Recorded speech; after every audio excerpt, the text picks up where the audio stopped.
정부는 국민의 삶과 경제가 흔들리지 않도록 정부의 역할을 충실히 수행하는 데 혼신의 힘을 다하겠습니다.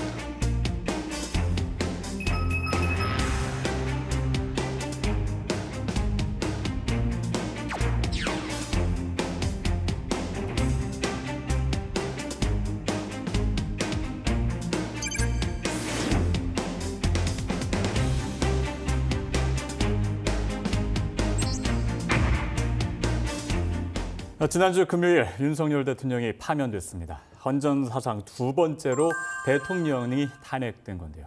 앞으로 국정은 한덕수 권한대행 체제로 운영됩니다. 한덕수 권한대행은 국정 운영이 두 달 내에 이제 치러질 조기 대선 중심으로 진행됩니다. 트럼프 대통령 관세 조치가 줄줄이 발효되고 있습니다. 정부도 대미 협상을 포함한 대책으로 대비하고 있는데요. 서울 스튜디오 연결해서 자세한 내용 알아보겠습니다. 박성국 앵커. 네, 대담 이어가겠습니다. 미국발 통상전쟁 상황에서 한덕수 권한대행 체제 국정 운영 방안에 대해서 배종찬 인사이트 K연구소장과 이야기 나눠보겠습니다. 어서 오십시오. 안녕하십니까. 예, 헌재에서 대통령 파면 결정이 났고 앞으로 당분간은 한덕수 대통령 권한대행 체제로 국정이 운영되겠습니다. 파면 선고 이후에 바로 대국민 담화를 발표를 했어요. 그렇습니다. 헌재 전원일치 결정이 되지 않았습니까? 그래서 헌정사상 두 번째 대통령 파면이 됐고요. 한덕수 권한대행은 대국민 담화를 바로 발표를 했습니다. 국민의 삶, 경제 흔들리지 않도록 정부의 역할을 충실히 수행하겠다. 그게 뭐 제일 중요한 것이니까요. 또 정치권, 국회가 힘을 모아달라. 또 공직자는 책임 있는 역할을 해달라. 자칫 이제 흔들릴 수 있는 국정에 대해서 다 잡을 수 있도록 그런 당부의 이야기가 있었고요.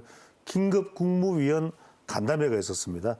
국민 불안 또 혼란을 최소화해달라는 점을 강조했습니다. 예, 이제 조기 대통령 선거가 현실화됐는데 헌법상에는 이 대통령 선거 사유가 발생한 날로부터 60일 이내에 치르도록 되어 있습니다. 한 권한대행 이와 관련해서도 선관위와 소통을 했어요. 그렇습니다. 이제부터 중요한 대통령 권한대행의 역할이 바로 선거 관리입니다. 조기 대통령 이제 지난 4일 탄핵 심판 선고가 있었기 때문에 6월 3일이 선거일로 유력해집니다. 관련 법이 있습니다. 헌법 68조 2항에는 대통령이 거리된 때 또는 대통령 당선자가 사망하거나 판결, 기타의 사유로 그 자격을 상실한 때는 60일 이내에 후임자를 선거한다. 최대 이제 60일로 늘려보면 이제 6월 3일이 될 것이고요. 또 공직선거법 35조에도 대통령의 거리로 인한 선거 또는 재선거는 그 실시 사유가 확정된 때부터 60일 이내에 실시한다. 우리가 대략 두 달이라고 이야기를 합니다. 중앙선관위에서는 21대 대통령 선거 예비 후보자 등록을 4일부터 시작을 했습니다. 그날부터 이제 할 수 있는 그 시점이 되는 것이고요. 한덕수 권한대행은 차기 대통령 선거 관리에 최선을 다하겠다고 밝혔습니다.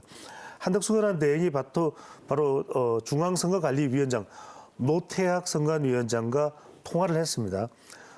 이 관리를 잘해 나가자는 것을 이제 일단 전화상으로 협의를 진행을 했고요. 한덕수 권한대행은 선거 50일 전까지 조기 대선일을 공고를 해야 됩니다. 이제 조기 대선일도 공고가 되지만 관련 일정들도 이제 선관위를 통해서 이제 공지가 되는 겁니다. 언제 등록하고 공식 선거 운동 기간은 언제이고 이런 모든 것들이 정해지게 되는데 이 대선 일정은 오는 8일 국무회의에서 확정될 것으로 보입니다. 예.